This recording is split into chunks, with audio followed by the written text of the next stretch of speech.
At number 10 spot, we have the Krasu. Can't lie, when I first looked at this creature, I didn't know what to think. The Krasu is found and talked about all over Southeast Asia, including Thailand. It appears as a beautiful young woman, except it's missing a significant amount of body parts. The Krasu is only made up of a head with her internal organs hanging down from her neck. So as you would imagine, probably the most terrifying thing to see in real life. In Thailand legend, it said a Khmer princess became a Krasu after she was executed by burning, all because she tried to marry a person of lower status. So before the execution, the princess hired a sorceress to cast a spell on her, except the fire had already burned her entire body except for her head, which is why the Krasu appears the way it does. The spell was so powerful, however, it gave her new life, except only in this terrifying form. Now the Krasu flies around with a never-ending thirst for blood to drink and raw flesh to devour. So for the first time ever, avoid this beautiful woman. At number 9 spot, we have Thawi Watana Deserted House. This is a supposed cursed house where everyone who entered the house would be met with a terrible fate. In the Thawi Watana district of Bangkok, rumor has it that in 2015, a group of early teenagers entered the home. They were just out partying, so they entered the home high on alcohol and other narcotics. The reason they entered the house was because locals had already claimed that the house was haunted, so the boys decided to go check on it for themselves. This ended up being a very terrible decision later on. It said that whoever entered the house will have one of the home's spirits attached to them forever. It wasn't until 3 months after when 2 of the boys were fatally wounded in a motorcycle accident. Then a year later, a 3rd boy was caught also in a fatal accident. Then in the next year, 2 more of the boys lost their lives in a house fire. The odd thing about all these deaths was that the witnesses claimed that they saw a woman in white sitting on the backs of the motorcycles before their fatal accidents and before the house fire. Witnesses also claimed to see a woman in white entering the house before it burned down. Number 8 spot, we have the Jar Shuam Ashram.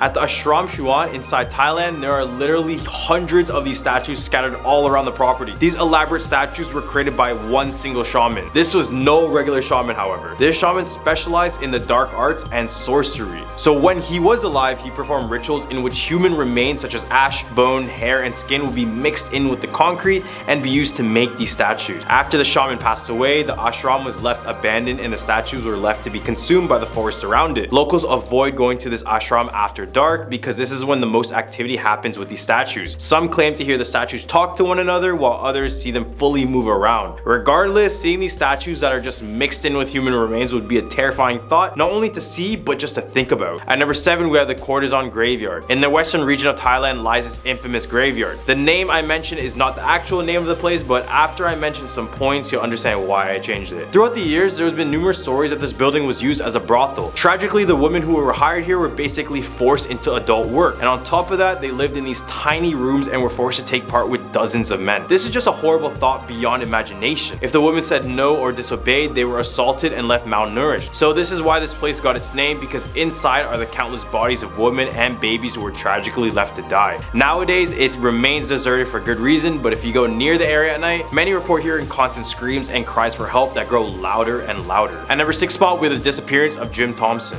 Jim Thompson was an American businessman who came to Thailand and helped revitalize the Thai silk industry in the 1950s and 60s. So you can say he had a lot of power and influence in the area. He eventually built a house in Thailand filled with artifacts and various other Thailand charms. He was also loved by many locals and flourished in the Thai industry until one day in 1967, he was away in Cameron Highlands in Malaysia. Then, following an Eastern church service, Jim Thompson suddenly disappeared out of nowhere. This caused a 500-man grand-scale search for Jim, including the Thai army and Malaysian police force. After months of searching and the worldwide attention, Jim was declared dead in 1974 despite there being no trace or forensic evidence of him whatsoever. So did Jim just vanish out of thin air, or were there some greedy businessman looking to eradicate their competition? We'll never know. Right in the Humfer list, we have Wat Sahat. The Wat Sahat is a Buddhist temple located in Bangkok, Thailand. This temple was built all the way back in 1807 under King Rama I, so best believe it went through countless decades and countless leaders. At the time it was built, many people were told stories about the undead. Specifically in the temple, the undead were said to appear in the front of the temple's doors, resembling a thin-bodied ghost with a scary howling cry. This ghost is known as the Preta, and it was used in many religions to show someone suffering greater than humans at an extreme level of hunger and thirst. So I don't know if this ghost serves as a reminder for us to be grateful for our nourishment, or is it just another one of those ghosts that haunted this place? Who knows? At number 4 spot, we're the Bioki Sky Hotel. Located in what was once the tallest building in Bangkok, the Bioki Sky Hotel is one of the highest hotels in Southeast Asia. It towers over much of the city at 88 stories tall. However, in 2012, there was a tragic accident during construction of the tower whereby 3 workers plummeted to their deaths. Perhaps enraged by the unsafe equipment and working practices, the souls are now said to haunt the high-class hotel. Guests and staff members alike have reported a variety of strange happenings, including things mysteriously moving and creepy shadows. Even websites like TripAdvisor and Google Reviews also talk about many of the supernatural encounters they had in the hotel. These reviews suggest that guests report poltergeist activity, which include having their items moved around the rooms, shadowy figures in the dark corners of the rooms, and having the feeling of being watched and not alone. I know it doesn't make sense financially, but I feel like they should just close down a hotel after there's been more than a few deaths occurring, because I swear every hotel is haunted nowadays. At number 3 spot, we're the Bang Poo Shoe Hotel. There is a certain shoe factory that nobody dares to walk in to this day.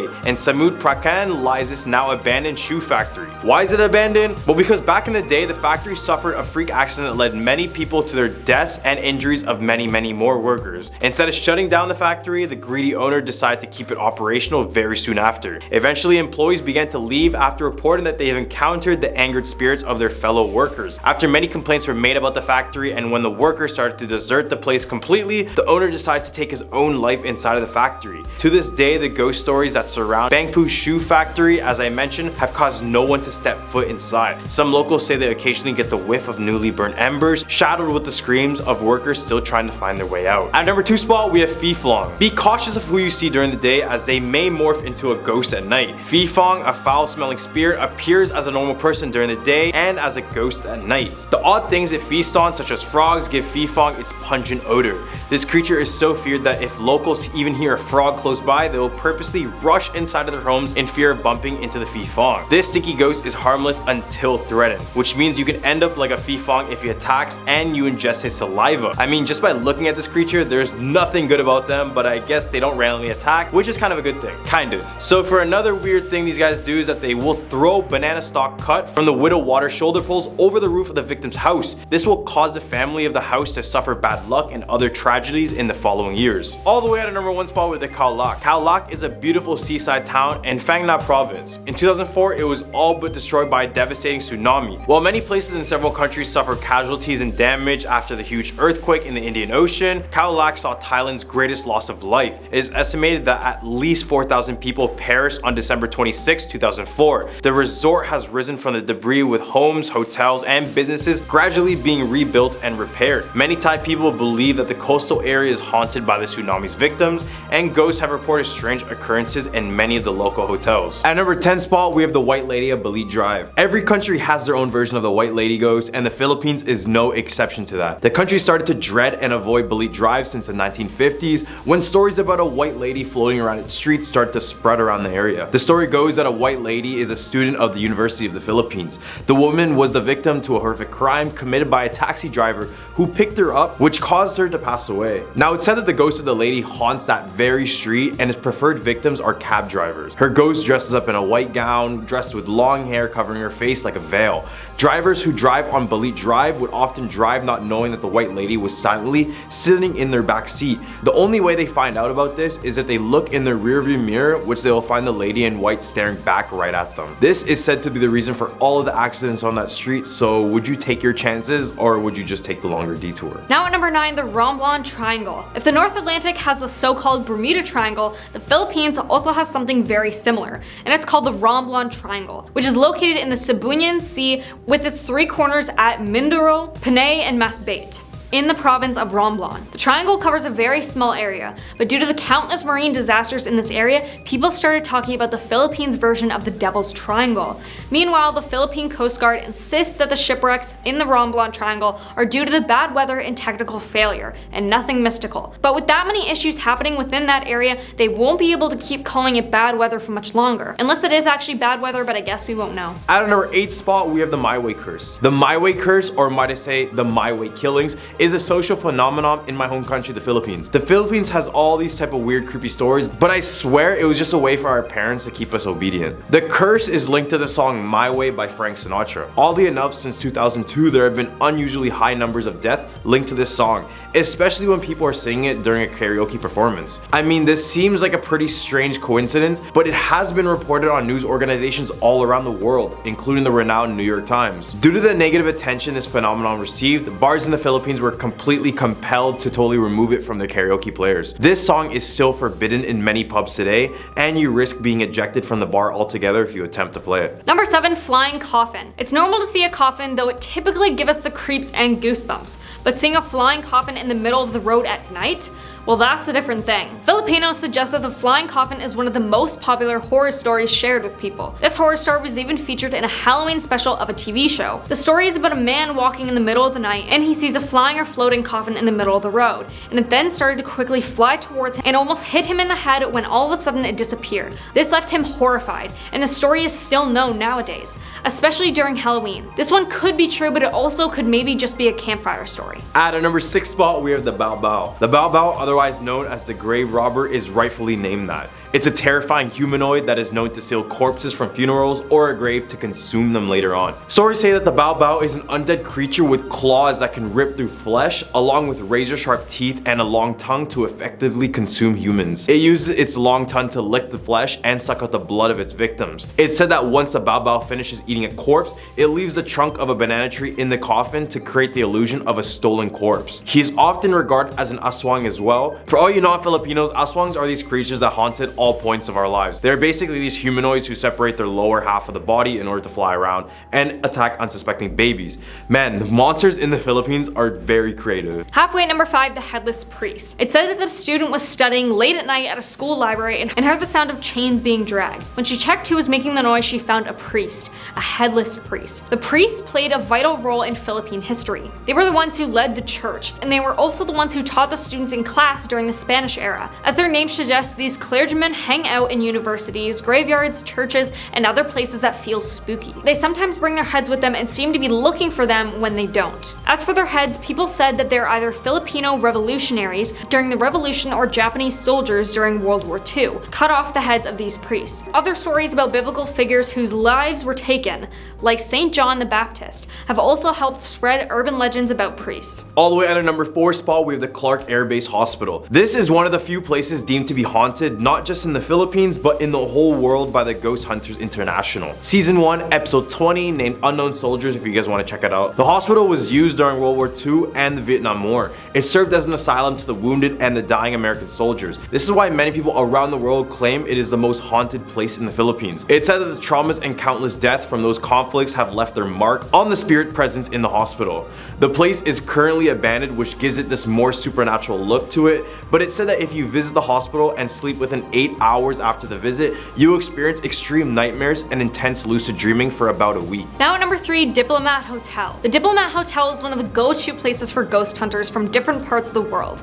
In fact, this hotel was featured in documentaries from different countries because of its dark history. The Diplomat Hotel is believed to be built during the early 1900s. This was built to become a vacation house for the Spaniards, priests, and nuns. This hotel is home to many happy and beautiful memories, but all of these changed during World War II. According to the stories, when the Japanese came, they gathered all the people in the hotel, separated them into different rooms, and took all of their lives. The people in the hotel were shot, beheaded, and stabbed. The worst part is the center of the hotel, where the fountain is located in the same place where the children were gathered and their lives were unfortunately taken. After World War II, the vacation house was converted into a hotel, but another tragic incident happened. A fire started in the hotel, and many guests who were staying there unfortunately passed away, which is another reason for the hotel to be haunted. The people working and visiting the hotel have experienced many scary encounters. Most of the people who visited the hotel have almost the same heavy feeling as many people are looking at them. At a number 2 spot, we have the Malacanang Palace. This extravagant building was used for the official residence and workplace for the President of the Philippines. I covered a video on the White House, and I can confirm nothing good comes from government buildings. Literally nothing. This building is located in the Old Manila district of San Miguel, and this building was built all the way back in 1705, so it has a lot of history, including some dark moments. It used to be the home of every nationality that colonized us, from the Spanish leaders to the Japanese leaders. All sorts of ghostly apparitions are said to reside in the areas, such as those of soldiers and children. Now coming in at number 1, San Juanico Bridge. When Typhoon Yolanda hit the country and almost erased vast areas in Leyte and Tacloban, the over 40 years old San Juanico Bridge remains strong and steady. Impressive, right? Well, what could be the secret to its strength? Legend says that the longevity and strength of the San Juanico Bridge joining the two islands is due to the countless children sacrificed during its construction. Former First Lady Imelda Marcos had allegedly conspired the kidnapping of street kids or random babies from Leyte and Samar, and had offered them in a demonic ritual, mixing their blood with the concrete. At the time, Imelda headed the construction of the bridge, and reportedly performed the sacrifice upon a fortune teller who said children's blood was needed for the project's completion. Bodies of the sacrificed children were then thrown down the bridge. So whenever there are haunting incidences on the bridge, people will remember the story about the unknown children sacrificed here. Starting off this countdown at number 10, the Singapore Stone. Did you know that Singapore has its very own Hercules? Known as Badang, a poor fisherman lived his humble life by the Singapore River. When he realized a water djinn had been stealing his fishes, he set a trap to catch the spirit red-handed. He then confronted the captured spirit, who promised to grant his wish in return for its release. Badang proceeded to wish for superhuman strength, and was soon appointed court warrior by the Sultan of Singapore. Warriors from far and wide started swarming in to challenge the strong man, including India's Wadi Vijaya. The two dueled in a series of contests, and the last one saw them lifting a massive rock and throwing it towards the Singapore River. The rock was discovered years later at the spot where it was said to have landed, and not just that, there was an inscription on it, probably to commemorate Badang's achievement. However, only a fragment of the rock survives today, and as it's been said, the Brits blasted it to pieces in 1843. While it's housed in the temporary closed National Museum of Singapore, you can still see it online. Barely a meter wide, the Singapore Stone is a fragment of a large sandstone slab that once stood at the mouth of the Singapore River. Blown up in 1843 to widen the passageway of the river mouth, this fragment is believed to be over 1,000 years old. Number 9, Red Hill. Red Hill has a bloody tale behind its name. As strange as it sounds, it all started with a swordfish infestation, where the sea creatures attacked unsuspected villagers and fishermen by the shore. An idea came out of using banana tree trunks as a barricade to trap the swordfishes. He brought this up to the Sultan, who granted permission to proceed. The brilliant plan worked, earning him the respect and admiration of the villagers, but not the Sultan, who soon became envious of the attention. Out of jealousy, he ordered his men to rid the boy, even taking his life by any means necessary. And so they did. The poor boy's blood flowed down the hill where he lived, staining it blood red, and so that's how it's said it's got its name. Number 8, Kusu Island. An island with an interesting backstory is Kusu Island, also known as a sacred site. The island is home to a Chinese temple and 3 Malay shrines. But do you know where it gets its name from? Kusu means turtle in Hokkien, and legend has it that a giant turtle transformed into the island to save stranded sailors and fishermen, victims of the stormy weather. The sailors and fishermen returned the following year and the year after with offerings to show their gratitude. From then on, people head down on the 9th month of the lunar calendar to pay their respects. Number 7, Radin Ma. Radin Ma is the name of the area between Teluk Bangla, Bukit Permi, and Jalan Bukit Merah. Sorry if I mispronounced any of that. As well as a couple of known landmarks around the city. It's also the name of a Javanese princess, Radin Ma Ayu. Her father was a warrior prince, her mother was a commoner, and their marriage was condemned by the Sultan. One day, while the warrior prince was away on an expedition, the Sultan ordered his men to burn their house down, killing his wife. Radin, however, was saved by a loyal servant. Upon his return, the devastated warrior prince left the Javanese kingdom for Temasek with his baby daughter. Soon after their arrival, the Sultan of Temasek arranged for the warrior prince to marry his daughter, similar to the tale of Cinderella. Radin's new stepmother wasn't a big fan of hers. The plot thickens when the adult Radin was to marry her stepmother's nephew, whom she refused. Not liking her decision, he attacked her main man in life, her father. In an attempt to save him, Radin was hurt in the process, receiving a stab in the heart. It's said that her body is laid to rest at the foot of Mount Faber, where there's a shrine in respect of her loyalty. Number 6, Island of Death. Plamati, or Island of Death, was a former name of Sentosa. While no one knows exactly just how the island got its morbid name, it's been said that the island was once a place of piracy and bloodshed. Other reasons behind its name include the location of the island, which was adjacent to Pulau Brani, which was the burial ground for many ancient Malay warriors. Then there's a tale about a deadly outbreak called the Belakang Mati fever in the late 1840s, which almost wiped out the original Bugis settlers on the island. In 1972, Pulau Mati was renamed as Sentosa, or Peace and Tranquility, leaving its past behind. Today, it's a beach resort known as the State of Fun. Halfway number 5 is Singapura. Sang Nila Utama, or Sri Tribhuwana, was once the ruler of the Shivajaya Empire at Sumatra. According to legends, he went on an expedition in the late 13th century and discovered an island with a white sandy shore. After learning that the place was called Temasek, Sang decided to cross the waters to reach this newly discovered land. However, a storm appeared out of nowhere and nearly swallowed the boat.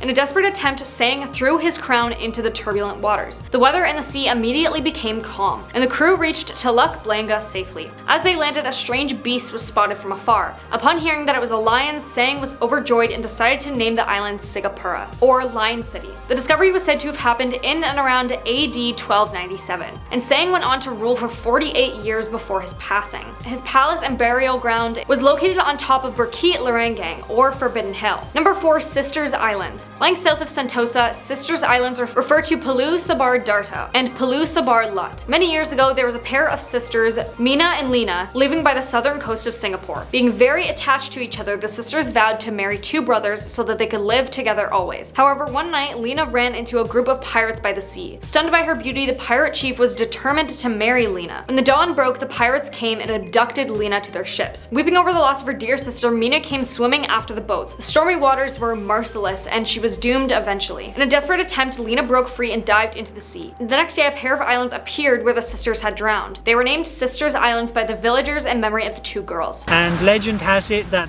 the next day, after the storm had subsided, Sisters Islands had appeared in the position where the 2 sisters were last seen. Number 3, Underwater City. Legend has it that Sang Nila Utama was the child between an adventurer king and a princess of an underwater kingdom, like we talked about before. Supposedly, Sang's father Raja had a glass case created for him to descend into the sea because he was curious about what lies beneath the calm waters. He sank into a country called Dika and was greeted by a race of men, and was later taken to meet the ruler of this underwater wonderland. And that's exactly how he met Sang's mum, Princess Mathabu Labari. This world under the sea, however, is scarcely ever mentioned in history books. Number 2, the Merlion. One night, the villagers living by the southern coast of Tesamek were awakened by the howling winds and crashing waves. The dark clouds blocked out the lights of the moon and the stars, turning the world in complete darkness. It was as though the island of Tesamek would be sunk by the raging sea. The terrified villagers got down on their knees and prayed. During this moment, a bright light was observed emerging from the southern waters. A massive creature, half lion, half fish, roared in anger. The battle between the fierce mythical animal and nature was intense, as the sky was filled with flashing lightning. The villagers had never witnessed such terrifying phenomenons before. After some time, the winds began to die down. The waves subsided and the sky started to clear. The gigantic sea beast had won the battle against nature. As it claimed its victory, it stood proudly on Sentosa. By morning, the Merlion had retreated into its waters, leaving behind a bright, colorful trail. Number 1, ghostly passengers. This story originates with taxi drivers, specifically ones who have had the eerie experience of picking up late-night passengers who ask to be dropped off at a cemetery. Usually, the protagonist in the story is a beautiful young woman waiting on a remote road for a taxi. Once she's in the taxi, she doesn't speak again and wordlessly hands the driver money when she arrives at her destination. In the morning, when the driver looks at the money, it's hell notes. Money burnt as an offering have replaced the Singaporean bills. Starting up this countdown at number 10, Spooner Road. Spooner Road is haunted by disturbances, weird unexplained sounds, and sightings in the flats, darting shadows, and the list goes on. The story behind it is that the HDB blocks at Spooner Road are some of the oldest in Singapore. The few blocks were built in the mid-1970s and were formerly used as the quarters to house personnel of the staff and families who worked at the nearby Tanjong Pagar railway station. The flats were left empty for years when operations closed at the railway station, but are currently used as rental apartments for low-income residents. There have been many stories from residents and explorers about the eerie things they experienced at Spooner Road. Here's even a video of someone who lives there sharing their creepy experience. The first time I saw was right here when I was sitting down watching a game. And it was standing right here behind me. So when I turned and I looked at it, I thought I would have died that day or that night. It was just this black, tall figure right about here. The eyes was red, and I remember looking back in front and turning back again. It was not there. That kind of sounds like he's describing a demon. Yeah, I personally would not want to come across this place while visiting Singapore. Number 9, Nee Soon Rubber Estate. This estate is said to be haunted by Pontianics. Pontianics are said to be women who have passed away during childbirth, and are also known as vampiric ghosts. At this estate, people say they wait on residents' balconies or doorsteps, calling out to those fishing at the canal or staring at people crossing through Sembawang Park. The story behind it is that Sembawang is where the Nee Soon Rubber Estate used to sit. That's a whole field of rubber trees, which are known to be favored residents of these restless female vampire ghosts. They really love those trees. Their spirits apparently still remain even though the estate has since been cleared to make way for flats and industrial buildings. In order to come across this place, your best bet is to take a night walk in Sembawang Park. But that's if you dare to even look for this place. Now at number 8, Kubur Kasim Cemetery. Leave aside the typical haunted houses in Singapore because you need to take a look at this chilling cemetery. It was founded on Sing Lap Road back in the 1920s and has tombs dedicated to supernatural-esque humans, as per Malay legends and folktales. They are reportedly perceived as supernatural beings that preferred being buried at this location for a specific reason, i.e. their religious guide was also buried at this location. People believe that the cemetery is home to, guess what, a Pontianak. Remember that thing we talked about in the last point? I guess these are just all over Singapore. Several sightings have been reported while those alone in the compound of a mosque within the premises have talked of knocking sounds from the burial zone. Coming in at number 7, the Yellow Tower at East Coast Park. East Coast Park is one of the most frequently visited places in Singapore, but every single time you scroll, cycle, or jog past this yellow tower in the park, have you ever wondered if there's a story behind it? Well, there is, and it's quite a tragic one. Years back, a couple was strolling around this area at night. It was specifically at this Amber Beacon Tower that the poor lady was horribly, intimately assaulted by a group of thugs and subsequently stabbed till she passed away, while her boyfriend was knocked unconscious and the criminals were unfortunately never apprehended. From then on, there have been claims and sightings of a female figure near this tower, while others allegedly heard screams of help, and the Yellow Tower has been said to be haunted since. Number 6, Old Changji Hospital. The Old Changji Hospital is haunted by the restless souls of those who were tortured till they passed away or executed by the Japanese during World War II, as well as the security guard who used to work there. The story behind it is that it was used by the Japanese military police to hold more than 50,000 Allied prisoners of war and as a torture chamber during the Japanese occupation. It was then vacated in 1997. 4 decades after it was first built. The abandoned building still stands and occasional ghost tours are held there, which has added to its reputation of being one of the spookiest places in Singapore. But if you really want to go here, be careful to not get caught for trespassing. However, you can still observe from afar or from a hotel which used to be a part of the hospital. Personally though, I'd rather stay far, far away from that hotel and the hospital. Halfway at number 5, Old Tampines Road. Old Tampines Road is said to be haunted by, drumroll please, Pontianics, which yes, makes it the 3rd one on this list. Honestly, Singapore, are you guys cursed or something, having Pontianics everywhere? The vengeful spirits of women who have passed during their pregnancy or childbirth that continue to linger in the area. While there is no official recorded history, as with most ghost stories, many riders and cyclists have said to feel extra weight when passing through the long and quiet stretch at night. On top of that, there is always a sweet floral scent lingering in the air during these incidences, which is said to be associated with these angry ghosts. The road has been upgraded and a lot of the spooky trees have been cut down, but you can cruise through at 3 AM if you really want to risk that. Number 4, the Devil's Bend at Old Upper Thompson Road. The creepy road is said to be haunted by the spirits of drivers who unfortunately passed away while trying to navigate this tricky road bend. The story behind it is that part of the race route of the original Singapore Grand Prix, which was held from 1961 to 1974, until it was discontinued due to its high fatality rate. The poorly lit stretch is still a favorite haunt for illegal street racers and thrill seekers. The most recent accident claimed the lives of 2 passengers when the car they were traveling in plunged into a ditch in 2008. Now it's not really hard to get here because it's just a road, so you're more than welcome to drive here, but be alert and be careful. Or just don't go at all, because what if it is actually haunted and it's the ghosts who push your car off the road? Number 3, National Museum of Singapore. Built in the year 1882 and a major landmark on its own, the National Museum of Singapore is reportedly haunted by Carl Alexander Gibson Hill, an ex-director who took his life here several years earlier. The museum staff members members and visitors have both come across the former director's spirit on the premises as per reports. There is a fabulously designed spiral Victorian staircase at the corner of the main room, with 2 massive windows beside it. This is a famous place for such sightings and has been sealed off from general visitors. Many people, however, have reported seeing a figure resembling a priest, while some say that something invisible tripped them and prevented them from accessing the staircase. Number 2, Matilda House. There were rumors that there was a lady with long hair in these trees in the surrounding area and that some workers actually passed away while working at Matilda House. However, some people say they don't know exactly if it's haunted or not, and if it is, by who. Some things are just always supposed to remain a mystery, I guess. The story behind it is that Matilda House was built in 1902 by Irish lawyer Alexander Cashin for his wife, and was named after his mother. The house stayed in the Cashin family for a while until it was left abandoned before the government got their hands on it. Legend has it that the house refused to be demolished, with stories saying unexplained forces would always get in the way of tearing down the house, or any major renovations. In the end, Matilda House was incorporated as the clubhouse of a private condominium in Punjol. Now coming in at number 1, Haw Par Villa. Even without the ghost stories, Haw Par Villa, with its graphic presentation of the 10 courts of hell, is quite freaky. It's currently a tourist hotspot that depicts various aspects of Chinese mythology.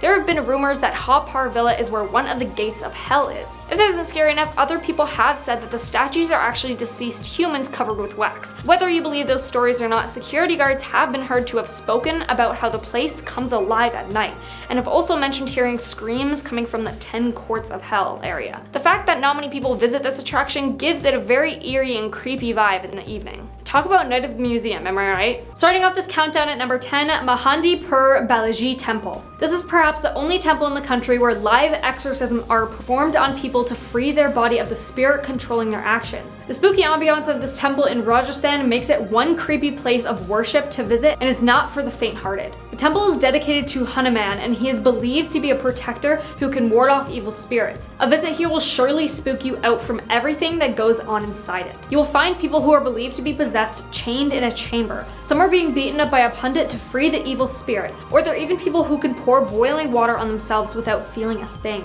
There are certain rules visitors need to follow when they come here. They cannot touch anyone and have to offer black balls into the fire. They also cannot take back any gifts or look back once they leave the premises. Here's also a video of a supposed exorcism taking place at the temple, but I want to let you know first that I personally found it disturbing, so be warned.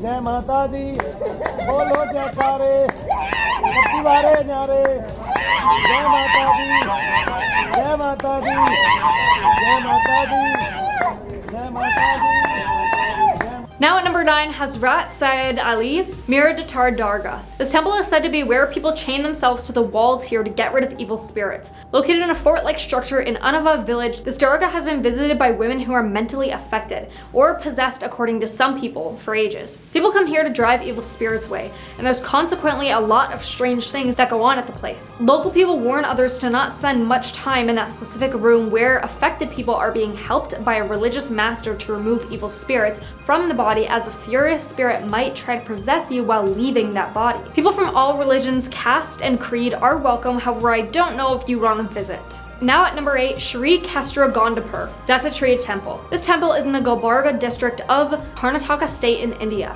It is around 45 kilometers from the district headquarters of Gulbarga. Karnataka state road transportation buses are there from Gulbarga to Gangapur for every 1 or 1.5 hours. This temple is in Gangapur and is one of the most bizarre, some say. At Dattatreya Temple, people are believed to be possessed, gathering inside on new moon and full moon days. They then hurl abuses at the gods. This is believed to free their body of the evil spirit in them. But not just this, people also climb on the walls and rampants of the temple and scream from there. Now coming in at number 7, Nizamuddin Dargah. It's said that no wonder if Delhi is serving as the capital, because it is not only the politics, glorious history, majestic monuments, and Delhi tourism for which the place is famous. When it comes to devotion and beliefs, you can see there is a place named Nizamuddin Dargah, which has its own significance. It is not only the prominent Muslim shrines, but is also a place where one can rid away the evil spirits. The Dargah is visited by thousands of devotees every week during the year.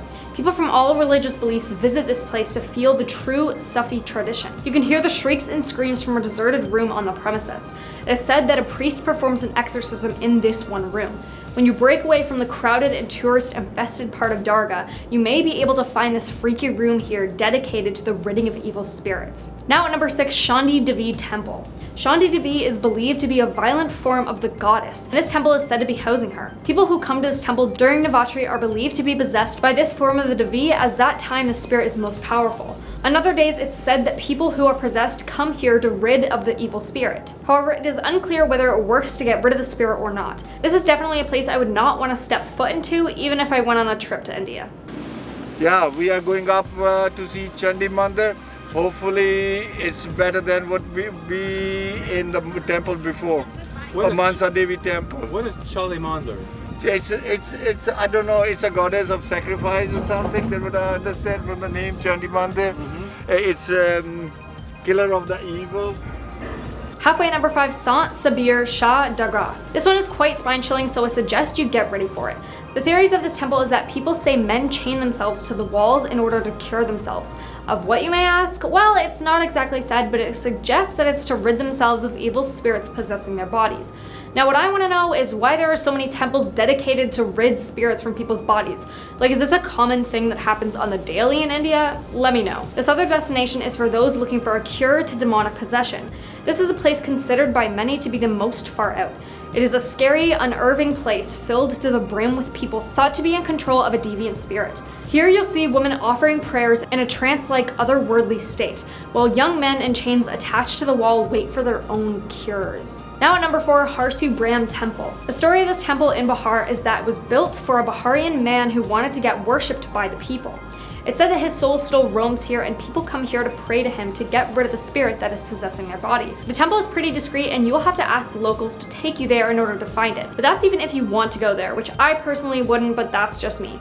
But if you do go, it's recommended to ask for stories of people getting possessed and cured at this temple. Now at number 3, Kadungular Bhagadathi Temple. The earthly abode of goddess Bhadrakali, a gentler reincarnation of goddess Kali, the Kadungular Bhagadathi Temple witnesses a bizarre 7-day festival celebrated annually, the Baharani Festival. Men and women wearing red clothes are carrying swords, swarm this Indian temple, running around in a trance-like state. They hit their head with the sword, blood pours freely, and they enter the temple hurling choice abuses and singing lewd songs about the devil. Offerings are not made in the general fashion. Instead, they are thrown at the statue of the goddess, and the temple rafters are hit repeatedly with sticks. The temple is shut down for 7 days after the festival, admittedly to clean the bloodstains. Now at number 2, Kamakya Devi Temple. Preached atop the Nalchal Hill in Guwahati, Assam resides the Ma Kamakya Devi Temple, one of the most famous temples in India. The temple does not have a sculpture to worship, however, what it does have is the Yoni, the wife of Lord Shiva, covered with a red silk sari.